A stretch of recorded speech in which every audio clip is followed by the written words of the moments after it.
Pemirsa, tindakan hukum akan diberlakukan tanpa pandang bulu terhadap bentuk aksi premanisme yang meresahkan masyarakat.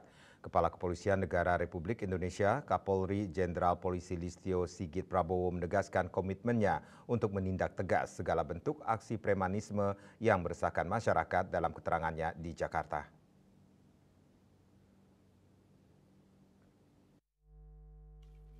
Sebagai langkah konkret, Polri telah menggelar operasi penyakit masyarakat pekat sejak 1 Mei 2025 secara serentak di seluruh wilayah Indonesia. Operasi ini menyasar berbagai bentuk kejahatan yang kerap meresahkan publik. Lebih lanjut, ia menjelaskan bahwa pemberantasan premanisme juga menjadi bagian dari upaya Polri untuk menciptakan iklim yang kondusif bagi pertumbuhan ekonomi dan investasi nasional. Dalam menjalankan tugas tersebut, Polri juga menggandeng berbagai pihak termasuk pemerintah daerah dan stakeholder terkait guna merumuskan solusi atas berbagai permasalahan keamanan yang terjadi di masyarakat.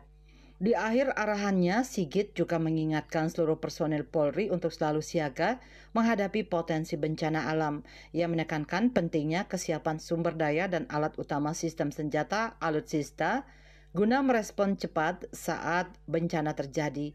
Dia menyebut ancaman seperti kebakaran hutan dan lahan, karhutla, banjir, tanah longsor hingga erupsi gunung berapi harus diantisipasi sejak dini. KMB Bali Post melaporkan.